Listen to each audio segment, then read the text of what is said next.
इस देश का बहुत बड़ा हिस्टोरिकल बैकग्राउंड है।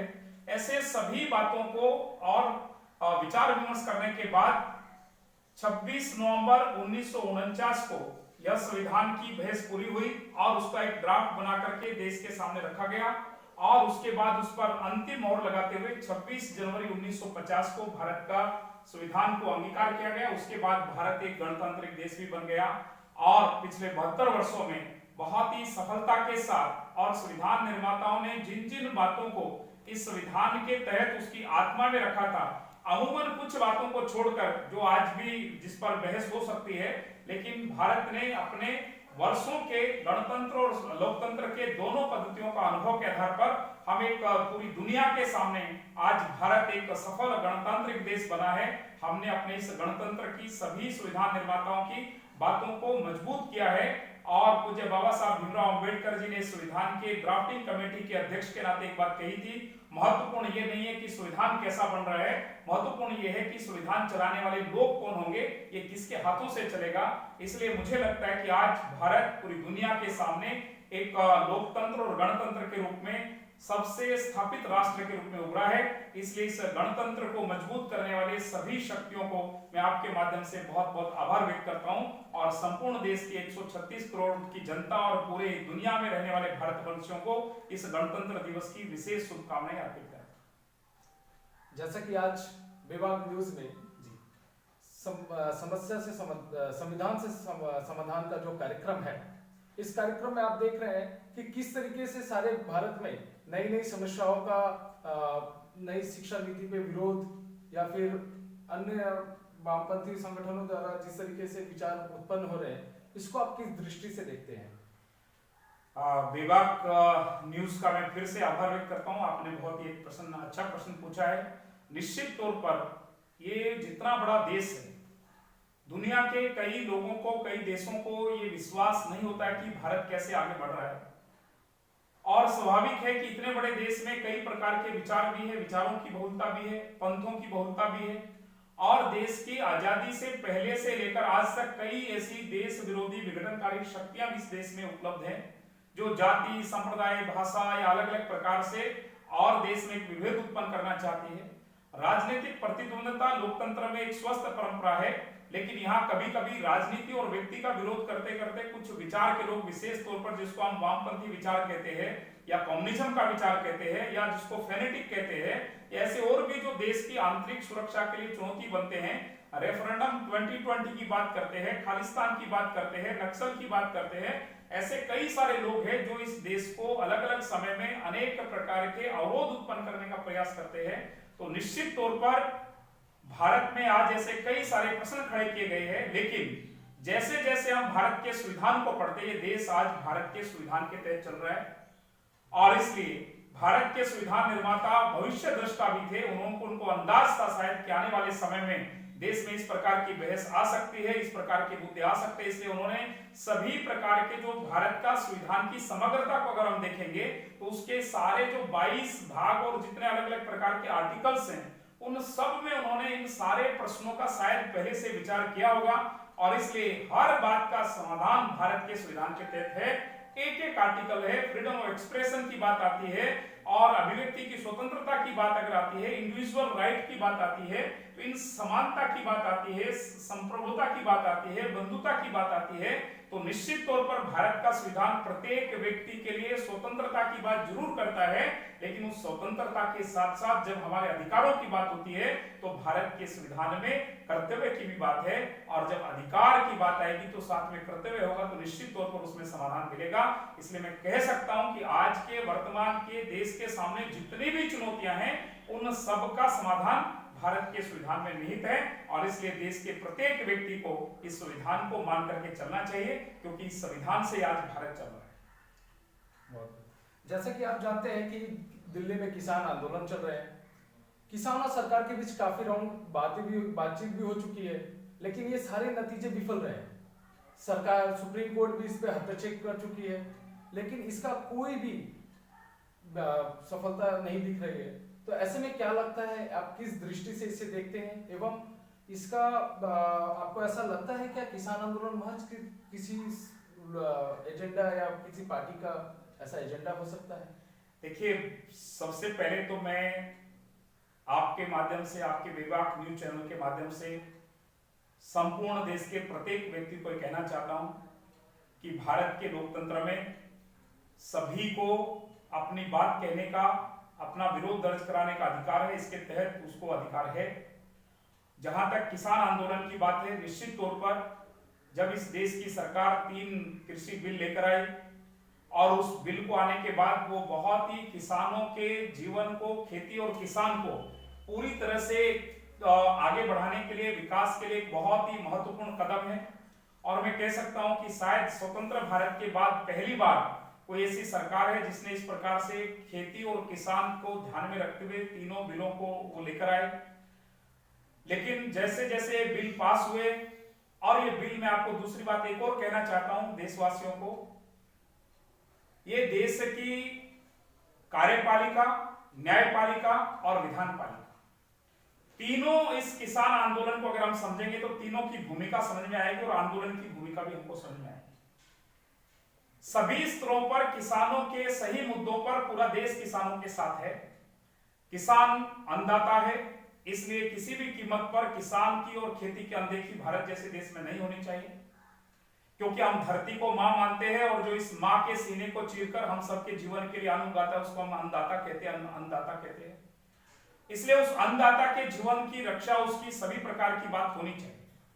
और इसलिए पिछले, अगर हम पूरे किसान आंदोलन के समय में देखेंगे तो पूरे देश में अलग अलग प्रकार का किसान खेती करता है। केवल गन्ना, गेहूं और चावल, इसी की खेती करने वाले को किसान नहीं कहते। किसान यानी जो भी किसी भी प्रकार का प्रोडक्शन खेती के माध्यम से करता है वो सब किसान है।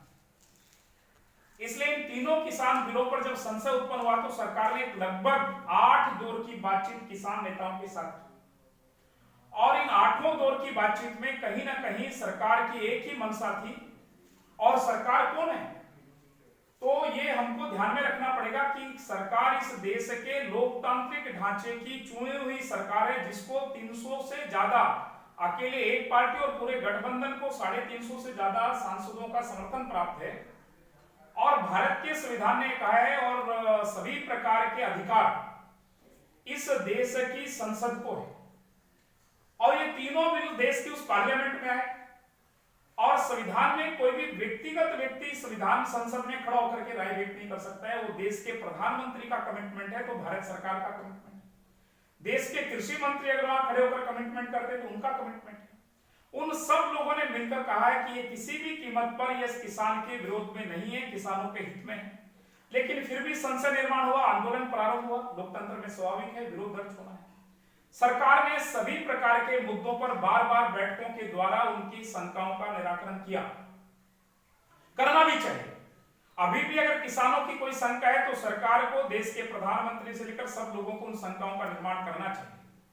लेकिन जब हम इस पूरे किसान आंदोलन की समग्रता में देखते हैं, माननीय सुप्रीम कोर्ट ने भी हस्तक्षेप किया लेकिन उसको भी नहीं मानेंगे, न्यायपालिका को भी नहीं मानेंगे, विधानपालिका को भी नहीं मानेंगे, कार्यपालिका को भी नहीं मानेंगे। कुल मिलाकर इस देश में किसान आंदोलन आज अराजक तत्वों के हाथ में चला गया, और वामपंथी और जो मैंने कहा फेनेटिक ग्रुप के लोग, या रेफरेंडम 2020 करने वाले, या इस देश को तोड़ने वाला अर्बन नक्सल, सब मिलकर इस किसान आंदोलन को बदनाम करने के लिए उसकी लीडरशिप उनके हाथ में आ गई, और इसके कारण से गतिरोध अभी चल रहा है। इसलिए किसानों की समस्याओं का समाधान बिल्कुल होना ही चाहिए। किसानों का, इस देश में जिस भी व्यक्ति की समस्या उसका समाधान होना चाहिए। विरोध प्रदर्शन करना, आंदोलन करना, घेराव करना, धरना लगाना, ये लोकतंत्र में प्रत्येक नागरिक को प्रदत्त अधिकार है। लेकिन इस प्रदत्त अधिकार का दुरुपयोग करते हुए आज जिस प्रकार का चित्र अभी हम पूरी दिल्ली में देख रहे हैं, जिस अराजकता के साथ ट्रैक्टर लेकर पुलिस पर चढ़ाने के प्रयास कुछ लोग कर रहे हैं, और जैसे एक अराजकता का वातावरण आज पूरे अराजक तत्वों के हाथ में दिल्ली चला गया है, लॉ एंड ऑर्डर की प्रॉब्लम आ गई है, देश डरा हुआ है कि दिल्ली में क्या होगा, तो निश्चित तौर पर आज जैसे गणतंत्र के पवित्र दिन, जब हम अपने देश की शहीदों की शहादत को याद करते हैं, देश की प्राइड को याद करते हैं, उस समय में इस प्रकार की अराजकता का चित्र उत्पन्न करना, ये निश्चित तौर पर किसान आंदोलन नहीं हो सकता। किसान इस प्रकार का कभी भी, क्योंकि जो अन्नदाता है वो किसी दूसरे के जीवन को, किसी की संपत्ति को आग नहीं लगा सकता, छीन नहीं सकता। इसलिए मैं आपके माध्यम से कहना चाहता हूं कि किसानों की समस्याओं का समाधान करने का दायित्व देश की पार्लियामेंट को है, लेकिन किसान आंदोलन के नाम पर देश में अराजकता पैदा करने का काम जो लोग भी कर रहे हैं उसको पूरे देश को भी समझना चाहिए। इस पूरे किसान आंदोलन के समय देश के अंदर और देश के बाहर से जो षड्यंत्र है, जिस प्रकार से इस पूरे आंदोलन को फंडिंग होता है, इस आंदोलन के मंसूबे उस दिन हम सबको डरा रहे थे जब यहाँ पर भारत के खिलाफ आजादी के नारे लग रहे थे, देश तोड़ने वालों की जमानत की मांग की जा रही थी, जिन्ना वाली आजादी कहने वाले लोगों के पक्ष में नारे लग रहे थे।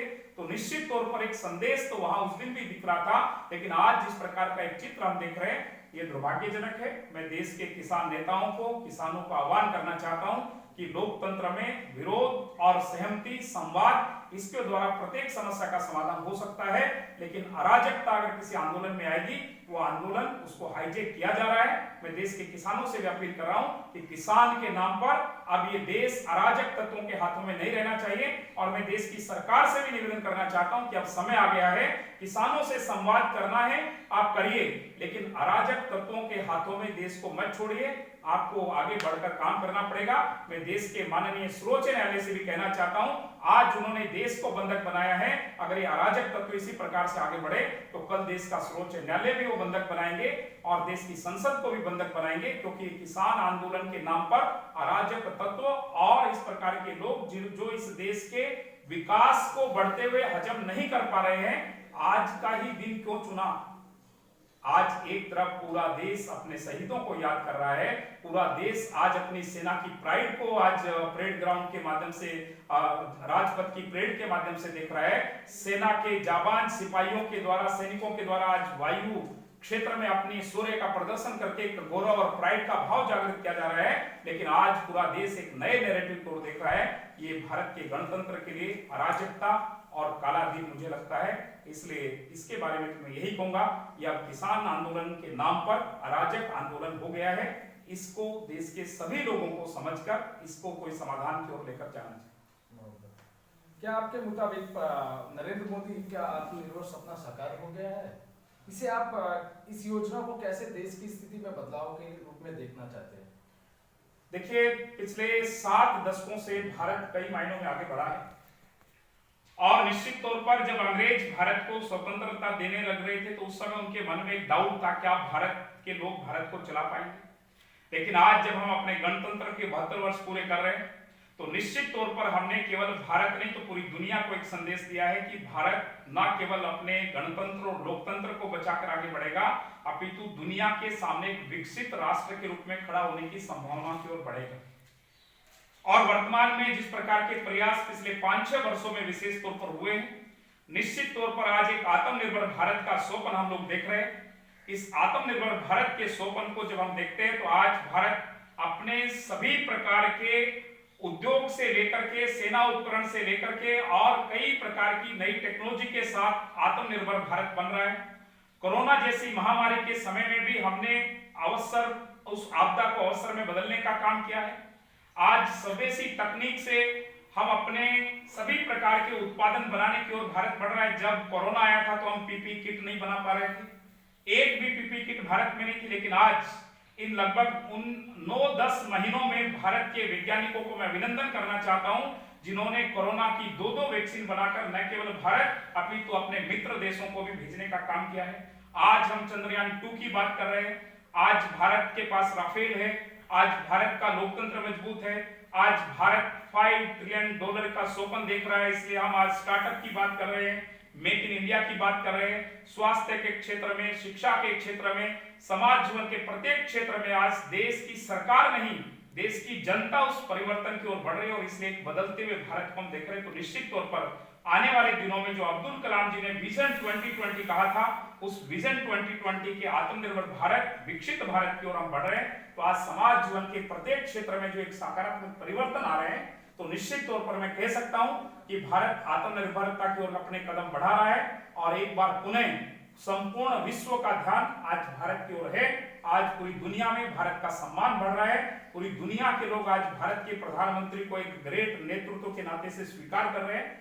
भारत और भारतीयता को स्वीकार कर रहे हैं, हिंदुत्व को स्वीकार कर रहे हैं, तो निश्चित तौर पर हम समाज जीवन में अपनी संस्कृति, परंपराएं और जीवन मूल्यों के आधार पर और स्वयं भारत के पास जो नेचुरल रिसोर्सेज है, जो हमारा ट्रेडिशनल नॉलेज है, उसके आधार पर पुनः भारत उठता हुआ दिख रहा है। तो हम आत्मनिर्भर भारत की ओर बहुत ही तीव्र गति से बढ़ रहे हैं और मुझे पूरा विश्वास है आने वाले दिनों में भारत के सभी लोग इस स्वप्न को साकार करने के लिए एकजुट होने वाले हैं और उसका कई सारे लक्षण आज हम देख रहे हैं। आज इस देश के राजपथ पर जब भव्य श्री राम मंदिर के हम चित्र को देखते हैं तो निश्चित तौर पर 500 वर्षों का इस राष्ट्र के सांस्कृतिक राष्ट्रीयता का जो भाव जागरण करने का काम है वो भी आज सर्वोच्च न्यायालय के माध्यम से हम पूरा होता हुआ देख रहे हैं। और ऐसे बहुत सारे अवसर हैं। आज 370 को समाप्त करते हुए हम आगे बढ़ रहे हैं। ट्रिपल तलाक जैसे विषय पर आज भारत आगे बढ़ा है। तो ऐसे समाज जीवन के सभी क्षेत्रों में भारत एक आत्मनिर्भरता के रूप में बढ़ रहा है। तो निश्चित तौर पर आने वाले समय में और तीव्र गति से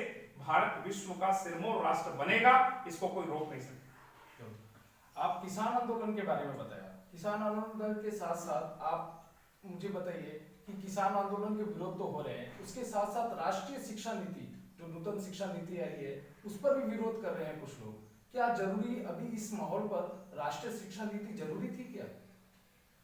देखिए, कोई भी दुनिया का राष्ट्र अपनी शिक्षा के आधार पर ही आगे बढ़ा है।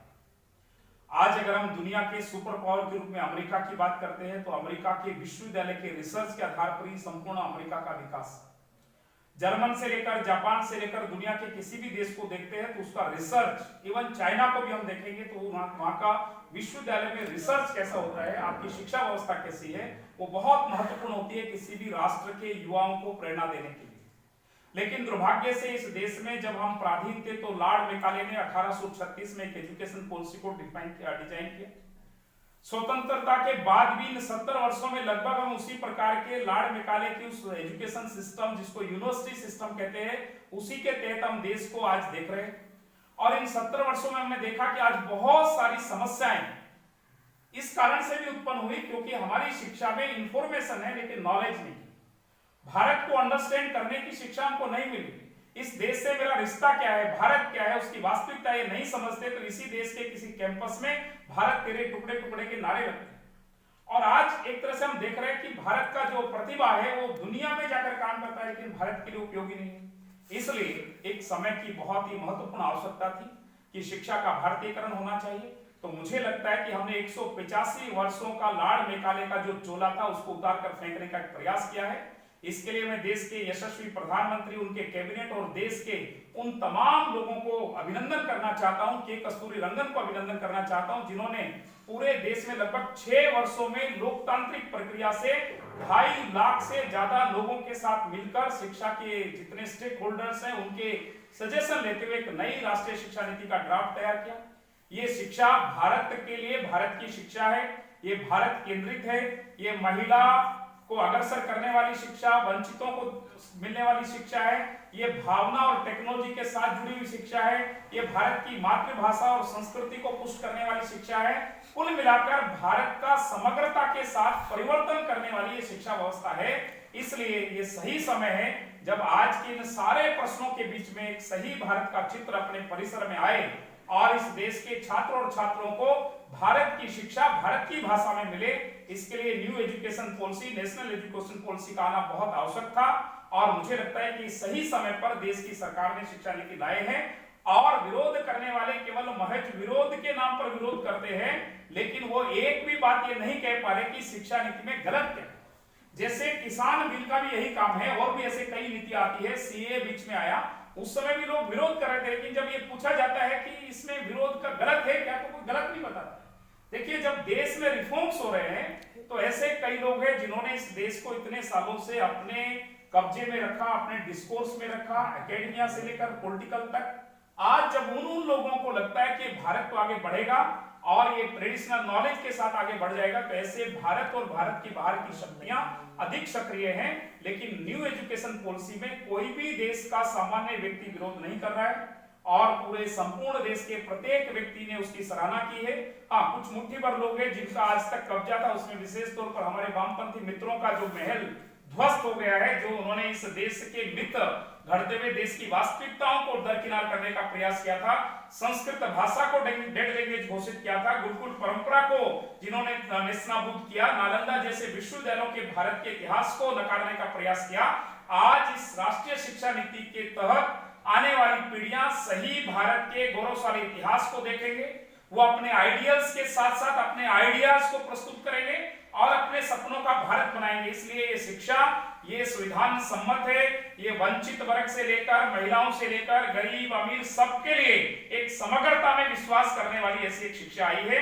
इसलिए निश्चित तौर पर भारत जब अपने आजादी के 100 वर्ष मनाएगा और अभी अपने स्वतंत्रता के 75 वर्ष हम पूरे करने वाले हैं, ऐसे समय में इस प्रकार की प्राइड देने वाली शिक्षा ये नितांत आवश्यक है और इसका क्रियान्वयन होना बहुत महत्वपूर्ण है। इसलिए आपके बेबाक न्यूज चैनल के माध्यम से मैं देश के लोगों को यही कहना चाहता हूं, नई शिक्षा नीति आ गई है, लेकिन उस नई शिक्षा नीति को व्यवहारिक रूप से लागू करने के लिए सरकार के साथ साथ हम सब लोगों को अपनी भूमिका निभानी पड़ेगी। इसलिए महज विरोध करने वालों की आवाज को मत सुनिए कि देश को क्या चाहिए, देश की वर्तमान और भविष्य की पीढ़ी को किस प्रकार की शिक्षा और एक सर्वांग सुंदर नागरिक बनाने वाली शिक्षा, एक ऐसे ग्रेट नेशन भारत का स्वप्न देखने वाली शिक्षा जिसमें उसके आंतरिक गुणों का विकास होते हुए उसको सही में एक मनुष्य बनाया जाएगा, जिसमें डिग्निटी ऑफ लेबर भी होगा, डिग्निटी ऑफ वुमेन भी होगा। ऐसी एक सार्वभौम शिक्षा की ड्राफ्ट ये राष्ट्रीय शिक्षा नीति है। इसलिए उसका बहुत सही समय है,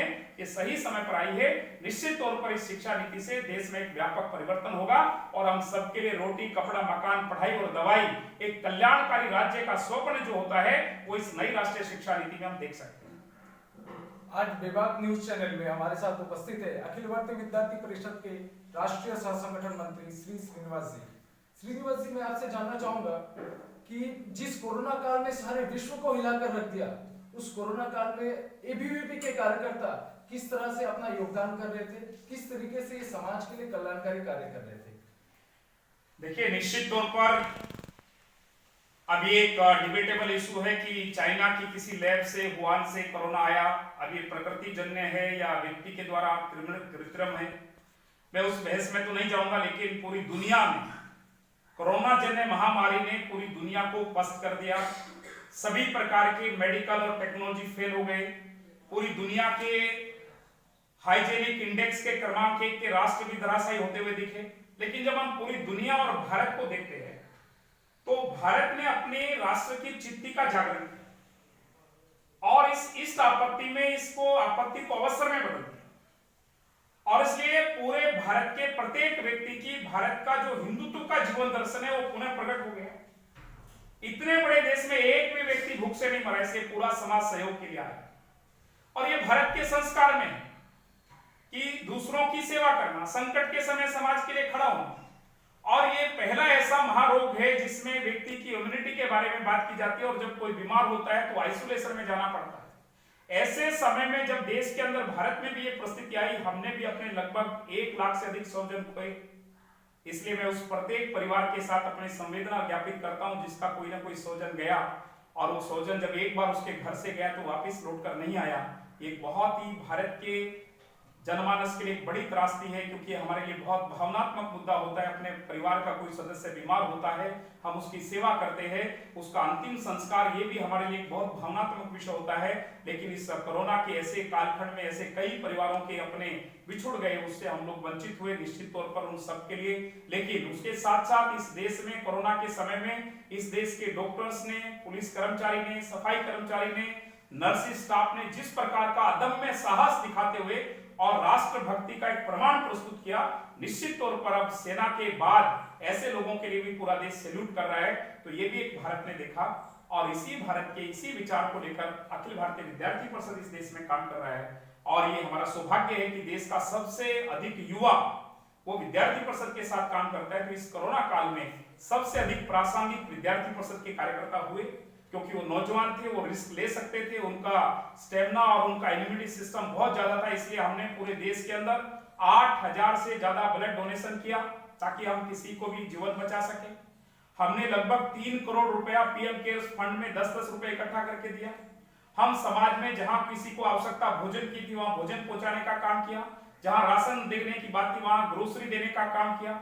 जहां पर कोई फंसे हुए थे स्कूल विद्यार्थी, कॉलेज विद्यार्थी, उनके लिए हेल्पलाइन नंबर जारी किया।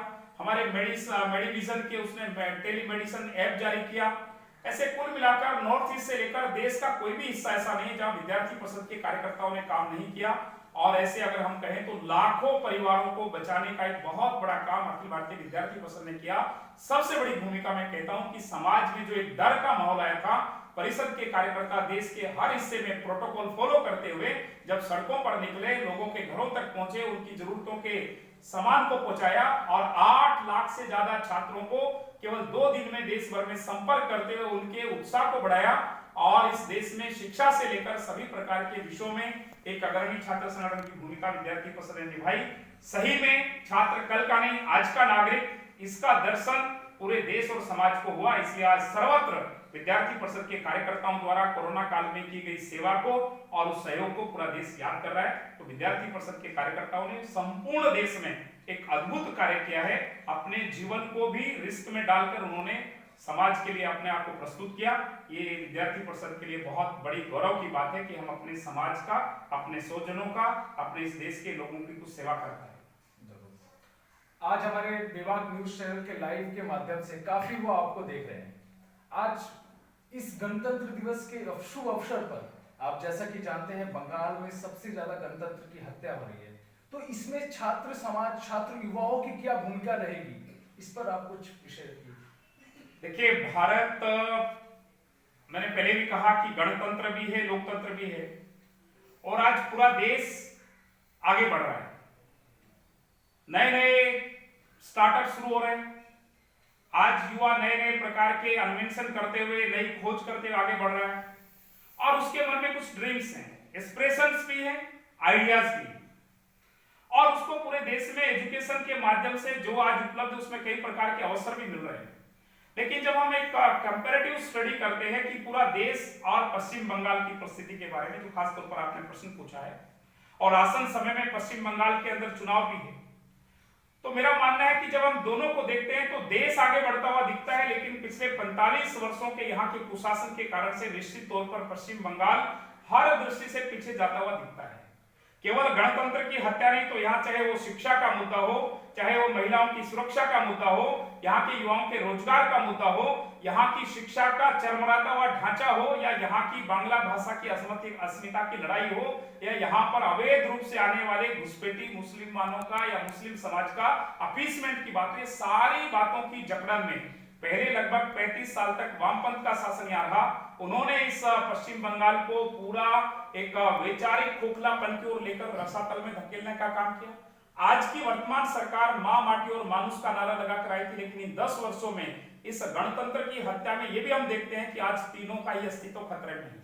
इसलिए निश्चित तौर पर जहां गणतंत्र में पूरे देश के युवाओं के सामने एक टारगेट है कि वो जहां विकास के रास्ते पर आगे बढ़े, उससे आगे कहां तक जाए, वहीं पश्चिम बंगाल के युवाओं के लिए स्वप्न लेना है कि वो इस जो आज की उनकी दुरावस्था है, ये भद्र जनों का लोग, ये सोनार बांग्ला, ये आज की परिस्थिति में रहेगा या इस अंधकार से बाहर आएगा। इसलिए देश के बाकी नागरिकों के लिए जहां विकास से विकसित राष्ट्र की ओर बढ़ने का स्वप्न है, वहां बंगाल के युवाओं के लिए स्वप्न है क्या इस जड़ता को तोड़कर एक नए सवेरे की ओर वो बढ़ सकते हैं। और जब मैं आपको कह रहा हूं तो उस समय मेरा मतलब महज यहाँ की सत्ता परिवर्तन से नहीं है, सत्ता तो बदलती रहेगी, लेकिन मेरा मतलब है यहाँ के समाज मानस में परिवर्तन आना चाहिए, जनमानस में परिवर्तन आना चाहिए, मानुष के जीवन में परिवर्तन आना चाहिए। इसलिए आज इस गणतंत्र के दिन हमको यही लगता है कि इस बंगाल ने दुनिया को विवेकानंद दिया, इस बंगाल ने दुनिया को नेताजी सुभाष चंद्र बोस दिया, इस बंगाल ने हम सबको वंदे मातरम दिया, इस बंगाल ने पूरे भारत की क्रांति को जागृत किया, इस बंगाल ने देश की आध्यात्मिक शक्ति का जागरण किया।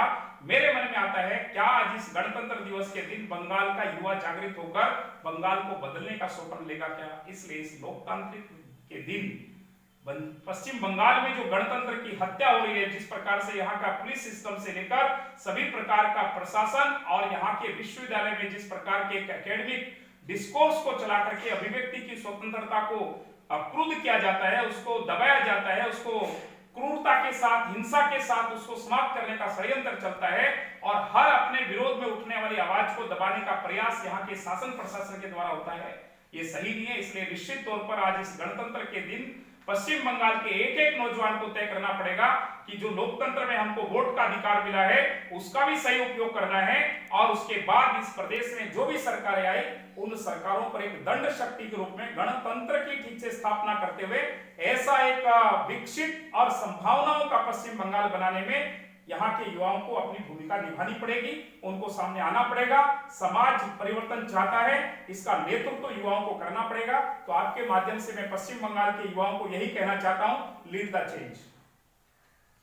आज हमारे दर्शकों को आप बताइए कि आज बंगाल के युवाओं को या पूरे भारत के समस्त युवाओं को इस गणतंत्र दिवस के शुभ अवसर पर आप क्या संदेश देना चाहेंगे? देखिए, आज निश्चित तौर पर मैं बेबाक न्यूज चैनल का आभार व्यक्त करते हुए इस चर्चा के समापन की ओर बढ़ता हूं। भारत एक महान देश है और स्वतंत्रता के इन 70 वर्षों में जिस प्रकार से वामपंथ और यहाँ के राजनीतिक दलों ने वंशवाद की राजनीति, भ्रष्टाचार की राजनीति और शिक्षा में भी भ्रष्टाचार करते हुए जैसे हमारे देश के प्राइड और महान नेताओं को भुलाने का षड्यंत्र किया, सही इतिहास को छुपाने का प्रयास किया गया और एक सही में नॉलेज बेस एजुकेशन सिस्टम जो आना चाहिए था उसकी बजाय केवल इंफॉर्मेशन बेस और नौकरी करने वाला, जो कभी लाड़ मेकाले ने कहा था कि हम एक ऐसी शिक्षा व्यवस्था रखेंगे जिसमें केवल क्लर्क और बाबू होंगे जो टेबल पर बैठकर हमारा काम करेंगे। आज भी लगता है इस प्रकार का एक विषय हम देख रहे हैं। आज इस देश के ऐसे विश्वविद्यालय है, जेएनयू जैसा विश्वविद्यालय, जहां से देश के टुकड़े टुकड़े के नारे लगते हैं और वो नैरेटिव वहां से चलते हुए जामिया अलीगढ़ मुस्लिम यूनिवर्सिटी होते हुए जादवपुर तक आता है। ऐसे देश के कई सारे विश्वविद्यालय के पाठ्यक्रम के बारे में विचार करना पड़ेगा। जो एक ऐसी भारत की राष्ट्रीय शिक्षा नीति लागू करने का मंसूबा सरकार ने पाला, उसको क्रियान्वयन की हमारे लिए चैलेंज है। आज इस देश में निर्भया जैसे जघन्य अपराधों से बढ़ता हुआ ये हम देश देख रहे हैं, जहां अपराध, महिलाओं के प्रति अपराध बढ़ रहे हैं। विशेष तौर पर ऐसे कई राज्य हैं जहां कई प्रकार की ऐसी घटनाएं घट रही हैं।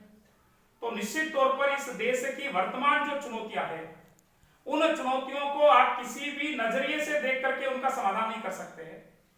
इन सारी चुनौतियों का समाधान भारत के संविधान निर्माताओं ने संविधान में सुरक्षित और संरक्षित किया है।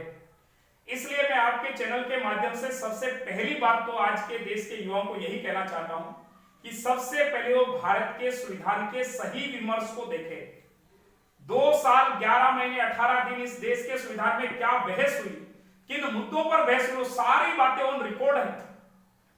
सेकुलरिज्म पर क्या कहा गया, सोशलिज्म पर क्या कहा गया, अपीजमेंट के बारे में क्या कहा गया, हिंदू कोड बिल क्यों लाया गया, ऐसे तमाम मुद्दे, इस देश की सही पहचान क्या है, क्यों भारत के संविधान में नेताजी का चित्र आया, क्यों भारत के संविधान में गांधी जी का चित्र लाया गया, क्यों भारत के संविधान में भगवान श्री राम के पुष्पक विमान लंका विजय करते हुए आते हुए का चित्र लगा, क्यों इस देश के संविधान निर्माताओं ने गीता का उपदेश देते हुए भगवान श्री कृष्ण का चित्र लगाया, क्यों इस देश के संविधान में बौद्ध का चित्र आया, क्यों इस देश के संविधान में भारत की मोहनजोदड़ो के सिक्कों का चित्र आया, क्यों इस देश के संविधान के पहले पृष्ठ पर ज्ञान के आधार पर नालंदा का चित्र आया, और क्यों इस देश के सभी संवैधानिक संस्थानों में भारत को रिप्रेजेंट करने वाले कहीं पर सत्यमेव जयते लिखा है, कहीं पर धर्म परिवर्तन चक्राय लिखा है। ऐसे अलग अलग विषय वाक्य लिख करके भारत के सर्वोच्च न्यायालय, भारत का राज्यसभा, लोकसभा, भारत की सभी प्रकार के ऐसे विषयों पर क्यों रखे गए, तो ये भारत के संविधान के सही मर्म और विमर्श को समझना